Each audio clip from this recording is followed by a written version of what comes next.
안녕하세요. 친절한 제스입니다. 한눈에 보는 미술시 시작해보도록 하겠습니다. 오늘 진행할 내용은 S&P 500 지수에 대한 기술적 분석, 미국 차트 분석가 의견과 금융사 리포트 엿보기, 비트코인에 대해서 집중적으로 말씀드리도록 하겠습니다. 먼저 지난 금요일 3대 지수는 혼조세를 보였습니다. 혼조세 이유는 미중 무역 협상을 앞둔 경계감이 나왔는데요. 5월 10일 토요일 스위스 제네바에서 열리는 미중 고위급 무역 협상에 대한 경계감으로 관망세를 보였다고 할 수 있겠습니다. 주간 주요 이슈를 체크해보면 미중 무역 협상 기대감은 기대감과 불확실성 속에 혼조세를 보였고요. 미영 무역 협상 체결은 시장의 투자 심리를 개선하는 데 기여했습니다. 5월 FOMC에서는 금리를 동결했는데 파월 연준 의장은 관세 정책으로 인한 인플레이션과 실업률 상승 가능성에 대한 우려를 표명하는 매파적인 모습을 보였다고 할 수 있겠습니다. 제가 이번 주부터는 자금 흐름에 대해서 추가를 했는데요. 한 주 동안 주식형 펀드는 순유출됐고요. 채권형 펀드와 머니마켓 펀드에는 순유입되는 모습을 보였습니다. 한 주로만 보자면 관세 등 시장 불확실성으로 위험 회피 심리가 좀 더 지난 한 주 강화됐다고 할 수 있겠습니다. 주요 지표 추이를 보시면 공포지수의 경우 21.90을 기록하고 있는데요. 20 아래로 내려오는지 확인이 필요해 보이고요. 달러인덱스의 경우 100을 깨고 90대에 있다가 다시 100으로 복귀한 모습이 눈에 띄고요. 원유 같은 경우에도 마찬가지로 60달러 밑에 있다가 60달러 위로 올라간 것이, 비트코인은 10만 달러를 돌파한 것이 눈에 띕니다. 주간으로 보자면 3대 지수는 소폭 약세로 마감을 했고요. 유가가 4.75% 상승한 것은 미중 무역협상 기대감으로 인해서 상승한 것이고요. 주간 가장 많이 상승한 투자자산은 비트코인으로서 6.25% 상승했습니다. 비트코인에 대해서는 금융사 리포트 엿보기를 통해서 좀 더 자세히 말씀드리도록 하겠습니다. 이번 주 주요 체크 포인트는 먼저 이번 주말에 있을 5월 10일 미중 무역 협상 결과가 가장 중요합니다. 우리나라 시각으로는 일요일 오전쯤에 협상 결과가 나올 것으로 예상되는데요. 일요일날 이 부분에 대해서는 꼭 체크하셔야 될 것으로 보입니다. 그 이유는 단기적으로 이번 한 주는 월가에서 미중 무역 협상의 결과에 따라 시장의 방향성이 결정될 것으로 예상하고 있기 때문입니다. 주요 경제지표로는 13일과 15일에 있는데요. 4월 소비자 물가지수가 발표되는데 이 부분에 대해서는 뒤에서 자세히 말씀드리도록 하고요. 15일 목요일에 4월 소매 판매가 있습니다. 4월 달에 좀 급등하는 모습을 보였는데 이는 관세로 인한 가격 상승을 앞둔 성구매 효과로 나온 것이고요. 4월 예상은 0%입니다. 또한 1분기 실적 발표가 거의 막바지 국면에 진입하고 있는데요. S&P 500 기업 중 90%가 실적 발표를 했고요. 78%가 예상치를 상회했습니다. 이번 주 주목되는 기업은 소비 동향의 바로미터라 할 수 있는 월마트가 15일 개장 전에 실적 발표를 하는데 이 부분을 가장 주목하고 있는 상태입니다. 아래는 주요 기업 실적 발표 일정이니까요. 한번 체크해 보시기 바랍니다. 바로 이번 주에 가장 중요한 CPI에 대해서 말씀드리도록 하겠습니다. 4월 CPI는 5월 13일 날 발표되고요. 예상치를 보자면 이전 주와 거의 변화가 없을 것으로 보고 있는 상태입니다. 전월 대비만 소폭 상승할 뿐 전년 대비는 같을 것으로 보고 있는데요. 일각에서는 최근 유가의 하락으로 인해서 헤드라인 CPI의 경우 더 낮게 나올 수도 있다라는 의견도 있습니다.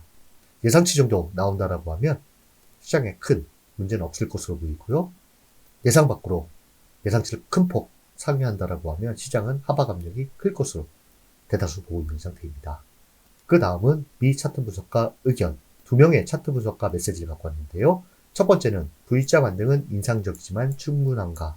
두 번째는 S&P 500이 먼저 도달할 곳은 6100인가 5100인가라는 두 가지 메시지에 대해서 차근차근 설명드리도록 하겠습니다. 먼저 첫 번째 V자 반등은 인상적이지만 충분한가? 핵심 요약을 보자면 스파이 S&P 500 ETF는 3월에 하락세를 보였으며 4월 초 급락한 후 5월 초 급반등하여 V자 형태를 형성했다. 이러한 V자 반등은 인상적이지만 3월의 하락세를 반전시키기에는 현재 충분하지 않다. 약세장에서 강세장으로 전환하려면 상승 참여도가 크게 증가해야 한다라는 내용인데요. 특히 이 차트 분석가가 집중적으로 보는 것은 확실한 추세 전환은 시장 참여도 지표가 이를 뒷받침할 때 가능. 가격 반등 플러스 시장 참여도 개선, 진짜 상승장 돌입 신호이다. 그래서 시장 참여도 지표에 의미를 두고 있는데요. 이 지표가 무엇인가 하면 시장에 얼마나 넓게, 폭넓게 종목들이 동참하고 있는가를 측정하는 지표입니다. 즉, 지수만 오르는 게 아니라 종목 다수가 같이 움직이는지를 보는 지표인데요. 대표적인 시장 참여도 지표는 이와 같습니다. 한번 참고하시고요. 바로 메시지 들어가 보도록 하겠습니다. 이분께서는 스파이 일간 차트를 갖고 와서 설명하고 있는데요. 현재 V자 반등이 형성되고 있음을 시사하고 있다. V자 반등은 두 가지 단계로 구성되는데 첫 번째는 V 모양 자체, 즉 급락과 그에 따른 반등이고 두 번째는 이 반등이 돌파로 이어져 추세 전환이 완성되는 단계이다. 스파이는 현재 V자 반등의 첫 번째 단계는 완수했지만 아직 장기 하락 추세를 실제로 반전시키지는 못했다. 그러면서 현재 스파이는 200일 이동평균선과 3월에 붕괴된 지지선 부근까지 접근하고 있다. 여기가 3월에 붕괴된 지지선이고요. 이것이 200일 이동평균선인데 여기에 근접한 상태입니다. 차트의 파랑, 분홍, 음영 부분은 과거 지지선이었지만 지금은 저항선으로 바뀐 575에서 580포인트 구간을 나타낸다. 여기에는 200일 이동평균선도 저항선으로 작용하고 있어 지금 스파이는 명확한 분기점에 놓여 있다. 만약 580선을 강하게 돌파한다면 200일 이동평균선을 상향 돌파하고 3월의 붕괴 흐름을 무효화시키는 것이며 이는 매우 긍정적인 강세 가격 움직임이 된다. 이 돌파가 나온다라고 하면 V자 패턴의 완성이고 강세장의 시작이 될 수도 있다. 이와 같은 의미로 해석할 수 있겠습니다. 그러면서 하지만 V자 반등은 단순한 가격 움직임으로만 완성되지 않는다.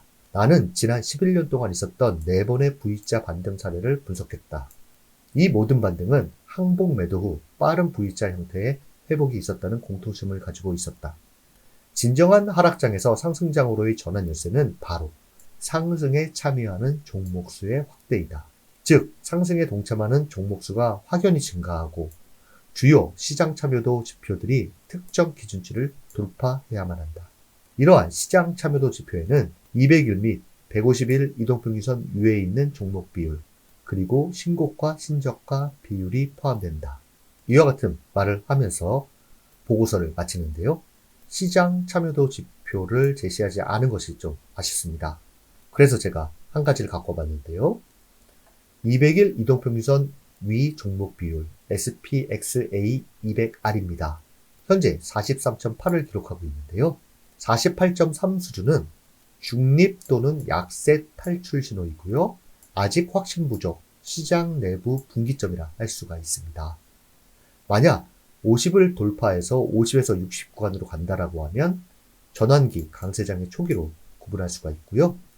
60 이상이면 확고한 강세장입니다. 이 시장 지표가 60 이상일 때를 표시해 봤는데 이때는 완연한 강세장의 흐름을 나타낸 것을 볼 수가 있습니다. 이 차트에 대해서는 앞으로도 계속 따라가 보도록 하고요. 이 차트 분석가의 분석을 요약하자면 V자 상승형 패턴의 완성은 200일 이동평균선의 돌파 및 안착이다. 그렇다면 기술적으로 볼 때 진정한 강세장의 시작이다. 이렇게 볼 수 있습니다.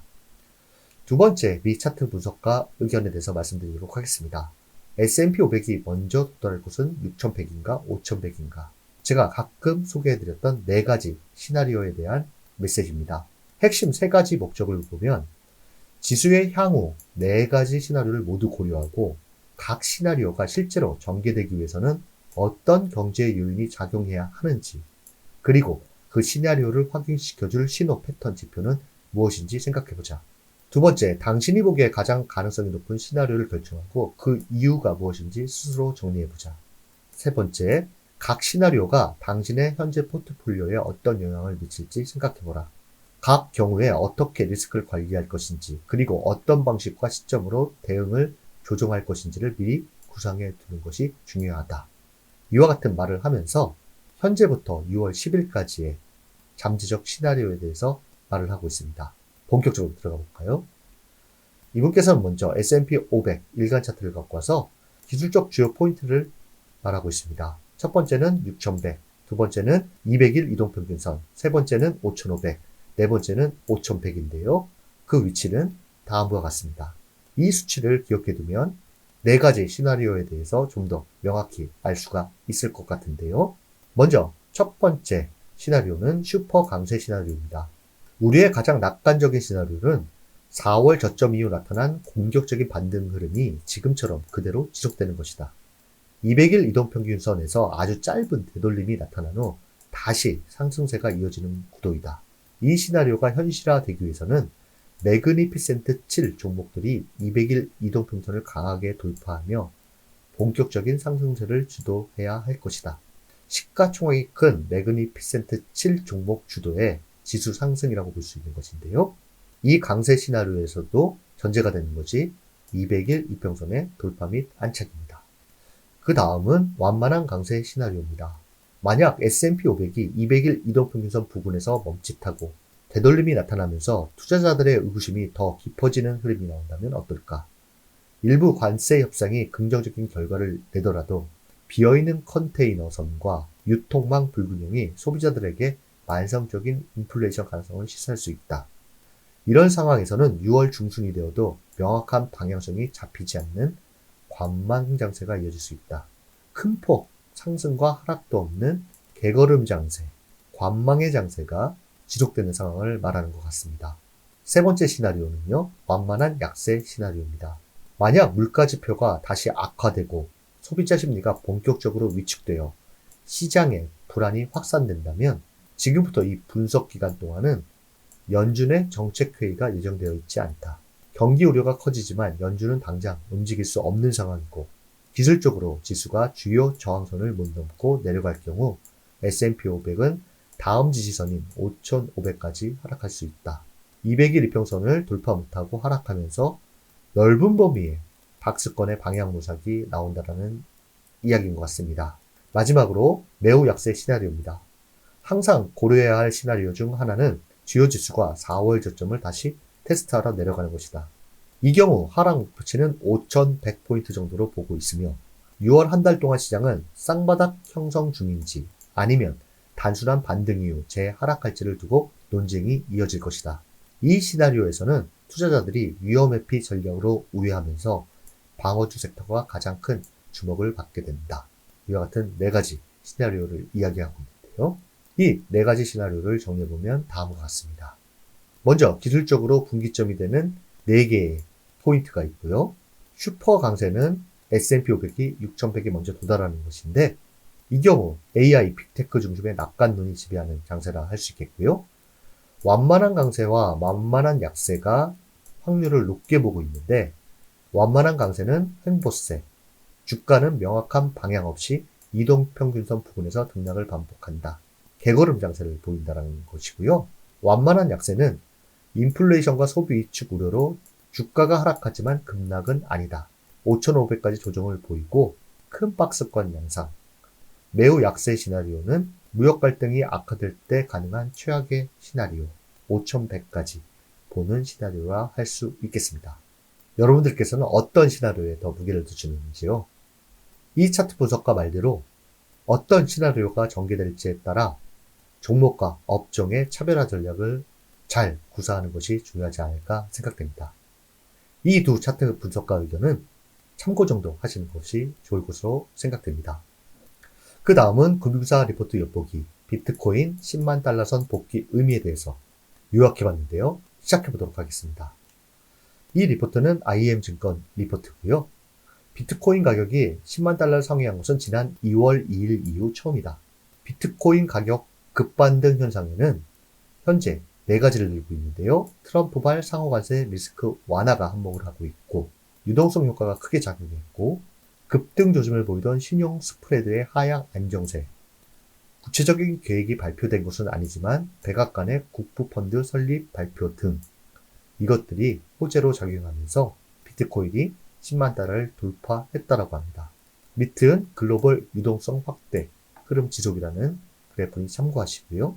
그러면서 비트코인 가격 상승 추세가 이어진다면 매그니피센트 7 등 기술주의 강세 현상도 이어질 듯 비트코인 가격과 기술주 간에는 높은 상관계를 보여왔다.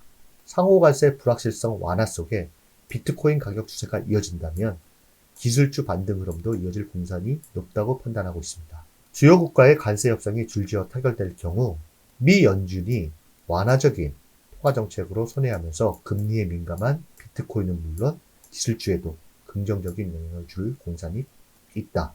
리스크는 여타 국가와의 관세 협상이 순탄하게 진행될지와 더불어 미국 내 공급망에 큰 타격을 줄 미중 협상은 여전히 금융시장이 경계해야 할 잠재 리스크다. 역시 아직도 금융시장은 관세가 지배되는 시장임을 알 수가 있습니다. 그렇기 때문에 5월 10일 스위스 제네바에서 열리는 미중 무역협상이 상당히 중요한 위치를 차지한다고 할 수 있겠습니다. 그럼 비트코인 차트를 한번 보실까요? 비트코인 일간 차트인데요. 먼저 10만 달러를 돌파했고요. 최고점에 대한 도전이 나올 것으로 예상됩니다. 아래로는 10만 달러의 지지 중요하고요. 10만 달러의 이탈이 없는 한 좁은 박스권에서의 방향 모색이나 돌파가 가능할 것으로 보입니다. 현재 과매수권에 진입하려는 모습을 보이고 있기 때문에 상승 탄력은 좀 둔화되지 않을까 기술적으로 판단됩니다. 이번 한 주는 우리나라 시각으로 일요일 오전경에 발표될 미중 무역 협상이 단기 시장 방향성을 알리는데 가장 큰 재료라 할 수 있겠습니다. 기술적으로는 S&P 500 지수의 경우 200일 이동평균선의 돌파 및 안착이 나오는가를 유심히 살피시면 좋지 않을까 생각됩니다. 이번 한 주도 여러분들을 응원합니다. 감사합니다.